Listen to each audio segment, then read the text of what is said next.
Forget the past. No more bosses versus workers. We are on the same side, the same team, and Britain United will... Ask me my three main priorities for government, and I tell you, education, education, and education. And I tell you my vision of the future. I would like a state education system in Britain, so good, so attractive, that the parents choose to put behind us the educational apartheid of the past, private and state, and I don't believe anything would do more to break down the class divides that have no place in a modern country in the 21st century. Well, if they had been in that gym, if they had talked to those parents, sitting on those tiny chairs where once their children had sat, they would have been emotional too.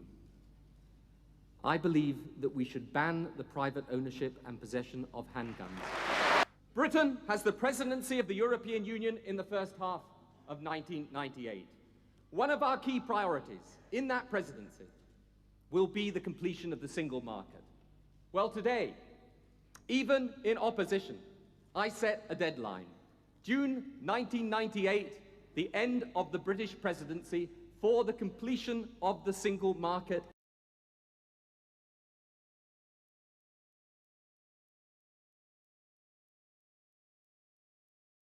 Now, I believe that there is an appetite in Europe for new leadership, and I am determined that we should become a leader in Europe again. Let me, because it's always important to rebut the propaganda of one's opponents, of course that does not mean slavish acceptance of everything that's proposed in the Brussels Commission. But we should try to shape Europe differently, to reform it, and we have an agenda for reform. The hard question, of course, is the single currency. I've made it clear that we will make our decision on the basis of Britain's national economic interests. We have described the clear, formidable obstacles to Britain entering in the first wave, but we will keep our options open until we have to take a decision. To rule it out forever would be to destroy our influence over the process. We believe in our relationship with business and industry. There is a third way, a new way, between some command economy, state control of industry, and the politics of laissez-faire. This third way seeks a partnership between government and business, but this time limited to certain key specific objectives, whose aim is not to undermine the market, but to enhance the dynamism of the market. Not that we rerun back to the policies of 20 years ago.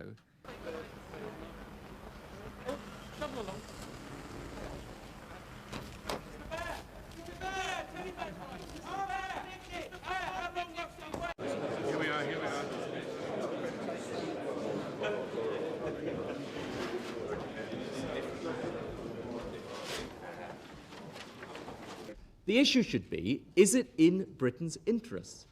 Now, what is in Britain's interests should be the test, and what Mr. Santer says, with all due respect to Mr. Santer, is neither here nor there to me, and I disagree with a lot of what he said, particularly in things like some European army and all the rest of it. Mr. Santer represents the European Commission. If I'm elected, I represent Britain. Defence, taxation, immigration, these are the areas that will remain subject to the national veto. That is not up for negotiation. What we will determine as the test for Britain in Amsterdam and elsewhere is what is in British national interests. That is the sole test. But it is in Britain's national interest to start leading and succeeding in Europe, not as they have been under John Major and his divided, hopeless, pitiful party, failing on every occasion.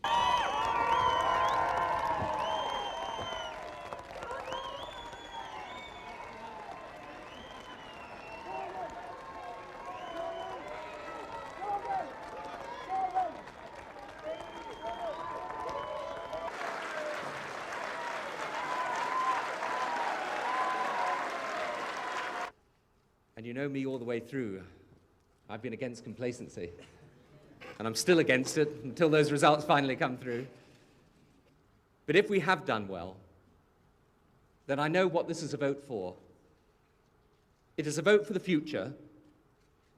It is not a vote for outdated dogma or ideology of any kind. It is a vote for an end to divisions, an end to looking backwards, a desire to apply the basic, decent British values of common sense and imagination to the problems we all know we face as a country today. And it is with a real sense of pride that we have created a Labour Party today capable of offering that unity of purpose, that vision of renewal that our country needs. So that with those decent values in place, we can tackle the problems that our country faces in our schools and our hospitals, on the crime in our streets, the jobs for our young people, the industries of the future, the very basic things that determine whether a country succeeds or fails. We are a great country. The British people are a great people. There is no greater honor than to serve them, and serve them we will. Thank you.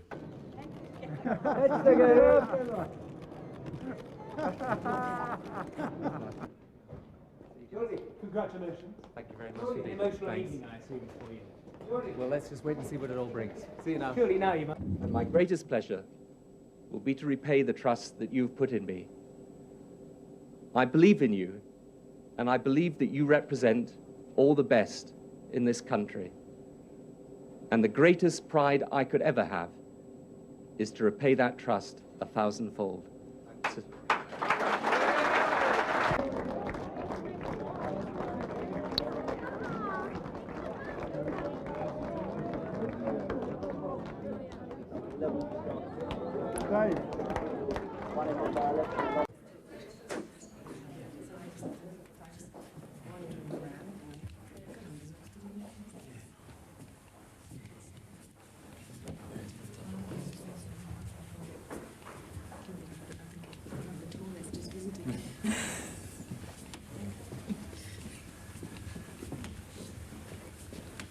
See, there you go.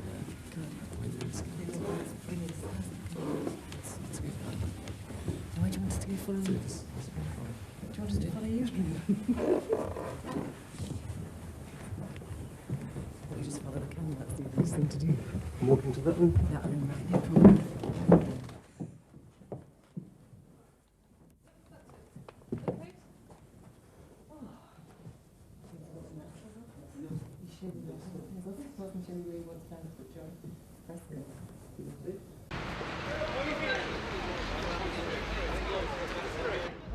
Well, I think you always feel better when it's over.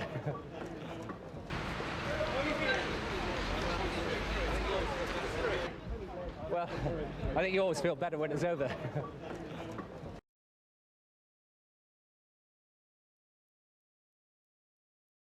It's been a very long time waiting for this moment, and all I can tell you is that I am deeply proud and privileged to stand before you as the new Labour Prime Minister of this country. Talking is no treachery. Agreeing is no betrayal. The real betrayal would be to let violence take the place of democracy in Northern Ireland again. I know there will be a hard choice to come over a single currency. And our policy, based as it is on the British national interest, remains unchanged. But in or out, we will be affected by it. And we must remain able to influence the way that it works. Britain, head and heart, will be unbeatable. That is the Britain I offer you. That is the Britain that together can be ours.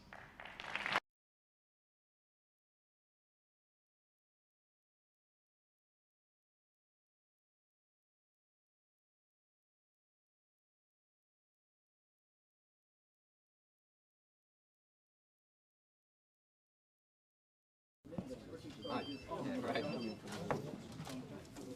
Yeah, sure.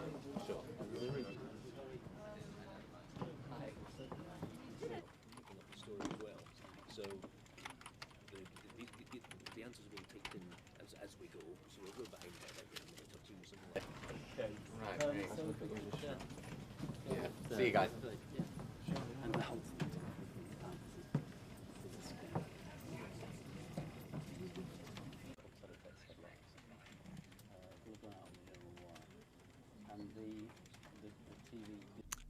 I will stand up for British interests, and no, I won't allow the rest of Europe to do that. And what we need is strong leadership in Europe, not the weak leadership that we've had in the past few years. Now, I believe that it is in Britain's interest to remain part of the common market. I think if we pull out of that, it will be a disaster for British jobs and British industry. 60% of our trade is with the rest of Europe. But we should start leading in Europe. We should start setting the agenda in Europe, making the alliances that can ensure that Britain is taken seriously in Europe again. We are not going to go into a single currency at all unless it is in Britain's national economic interests, unless it's the best thing for Britain. But what we want is a government that can make that judgment properly according to the national economic interest, not according to whether it's, today it's the sort of Redwood Portillo faction that's got the upper hand, or tomorrow the Clark-Heseltine faction. You can't run a government like that. And we have made it quite clear if there's any question of the single currency in the next Parliament, there will be a referendum of the people anyway, and there's what I've called a triple lock in this situation. The Cabinet's got to agree, the Parliament's got to agree, and the people have got to agree.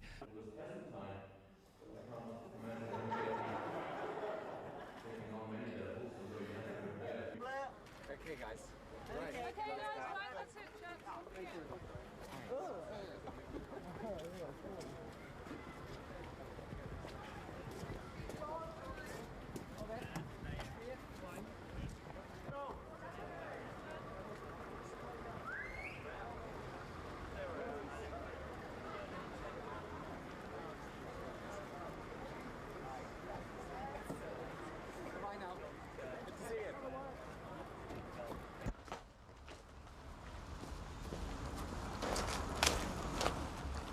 Without wishing to insult American politics in any way at all, I think it would be unfortunate if our politics turned into just a, blast of negative campaigning, because it's so destructive in the end. I mean, nobody really believes that I am akin to the devil.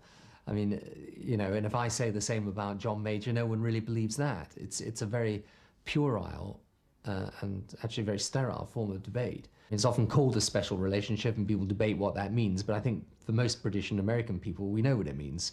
It's not just ties of kinship and history, it's also ties of attitude as well. And I think that it is extremely important that that remains a vital part of the security, not just of our own countries, but of the world. I do believe there are big economic problems with it. What I think would be very foolish is to end up in a situation where we are saying to the rest of Europe, we're never going to participate in this, when it is clear that other countries in Europe are going to go ahead with it. Now, those economic difficulties don't diminish. I think they are very significant. But I've never seen this as a matter of anti-Europeanism. I've seen it as a matter of cold, hard practicality. It's a great storm. It's a great omen for peace. Yeah, that's absolutely right.